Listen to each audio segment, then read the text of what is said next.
안녕하세요. 오늘은 사람의 본질에 대해서 알아보도록 하겠습니다. 사람의 본질에 대해 성경은 어떻게 말하고 있을까요? 하나님은 어떤 분이신지, 사람과는 어떤 차이가 있을까요? 온전한 신앙을 하기 위해서라도 하나님과 사람에 대해 아는 것은 꼭 필요합니다. 성경에서는 사람을 어떻게 말하고 있는지 알아보겠습니다. 누가복음 9장 60절을 보면 이르시되 죽은 자들로 자기의 죽은 자들을 장사하게 하고 너는 가서 하나님의 나라를 전파하라 하시고, 상식적으로 죽은 사람이 죽은 사람을 장사 지낼 수 없다는 것을 생각할 때 이 구절은 문자 그대로 믿을 수 없는 말씀입니다. 그러면 이 말씀을 어떻게 이해해야 할까요? 야고보서 2장 26절을 보면 영혼 없는 몸이 죽은 것 같이 행함이 없는 믿음은 죽은 것이니라 했습니다. 육이 죽었다는 것은 영과 육의 관계가 끊어진 것입니다. 사람이 죽으면 육신은 땅에 묻혀서 썩어 없어지고 영은 영계로 가서 영원히 존재합니다. 육신을 가진 사람이라면 모두 육의 죽음을 피할 수 없으며 때가 되면 육신은 반드시 죽습니다.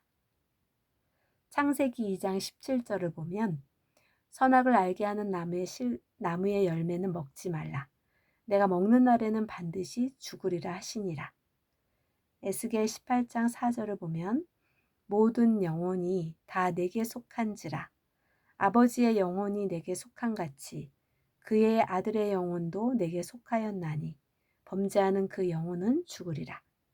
육신이 살아 움직이고 있어도 하나님의 말씀을 듣고 순종하지 않은 사람이라면 하나님과 관계가 끊어져 있기에 하나님이 보시기에 죽은 사람입니다. 이를 영적 죽음이라고 합니다. 스스로 자기가 행실을 보면 자기가 자기 행실을 보면 자기 신앙이 죽었는지 살았는지 알 수 있습니다. 성경은 사람의 영과 혼과 육에 대해서 말씀하고 있습니다.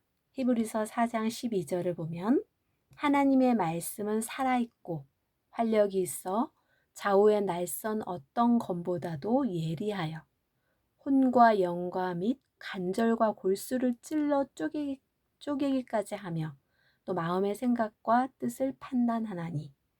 데살로니가전서 5장 23절을 보면 평강의 하나님이 친히 너희를 온전히 거룩하게 하시고 또 너희의 온 영과 혼과 몸이 우리 주 예수 그리스도께서 강림하실 때에 흠없게 보존되기를 원하노라.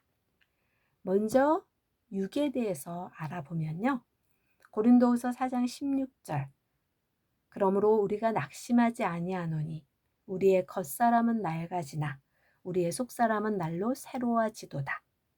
히브리서 9장 27절을 보면 한번 죽는 것은 사람에게 정해진 것이요 그 후에는 심판이 있으리니.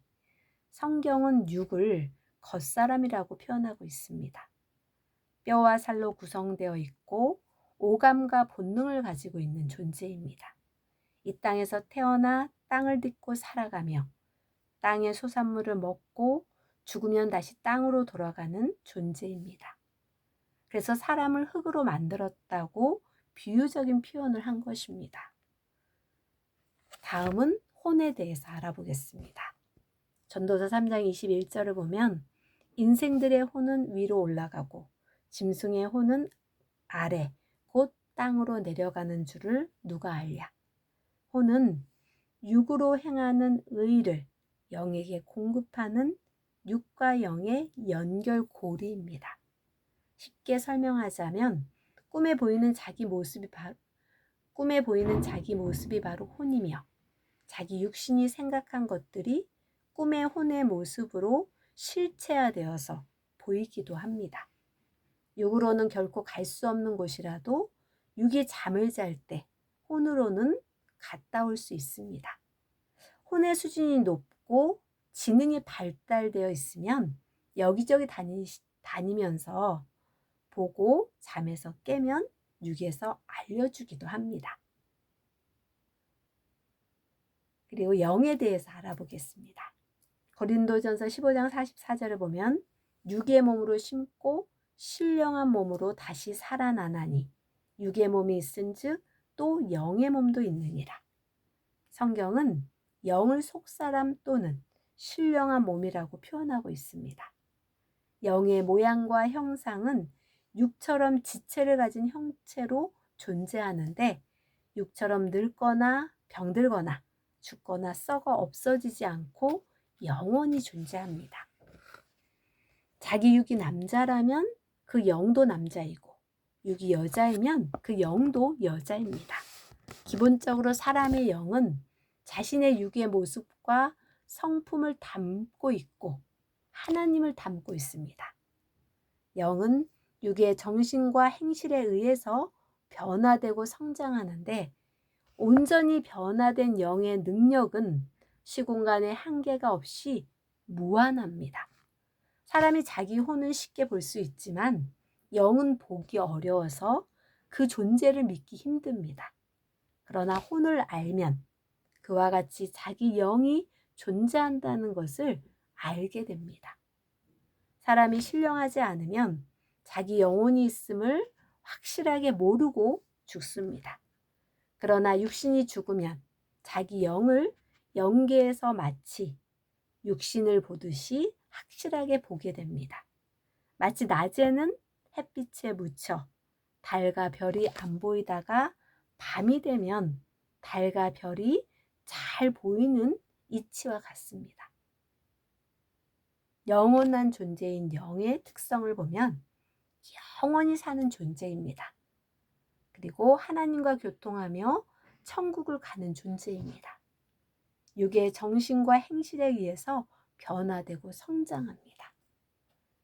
영은 자기 육과 닮아 있으나 똑같지 않습니다. 인간만이 영을 소유하고 있습니다. 죽음이란 끝이 아니라 영의 새로운 시작입니다. 영과 혼과 육의 관계를 보면 육의 생각과 행실을 통해 영이 성장됩니다. 영은 육이 태어날 때 태 속에서부터 생기지만 영 자체만으로는 성장할 수 없습니다.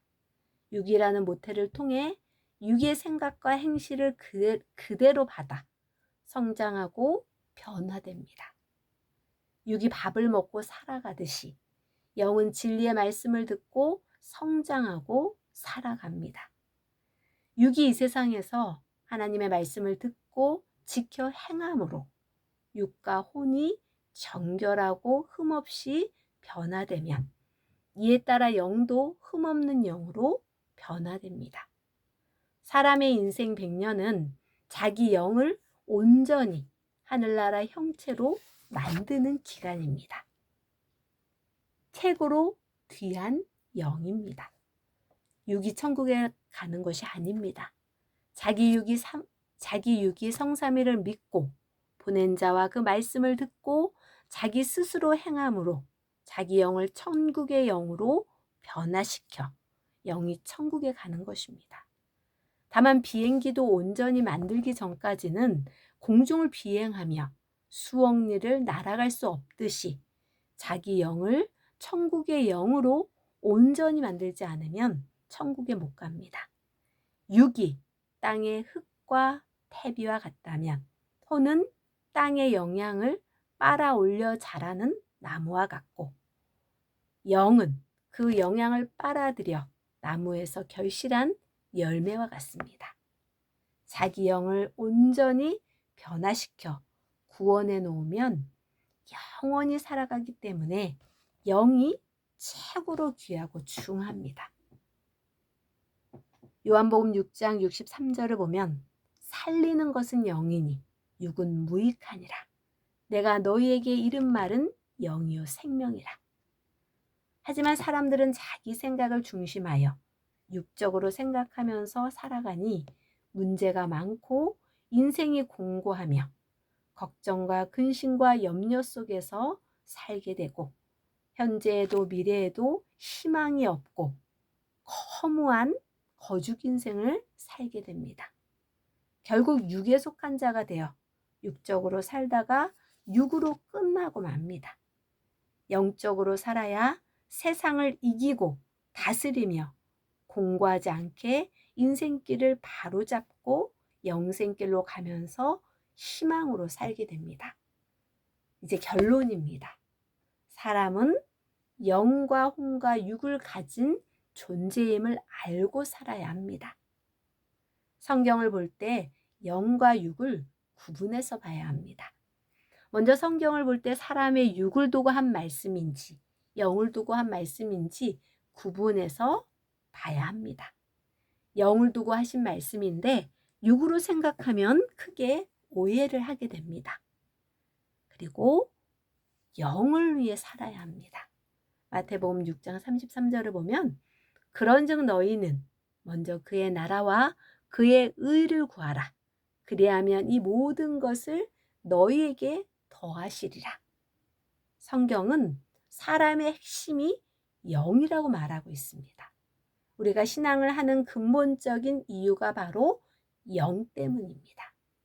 사람이 먼저 영을 위한 삶을 살면 하나님은 사람이 행한 대로 육도 잘되게 해주십니다. 끝까지 들어주셔서 감사합니다.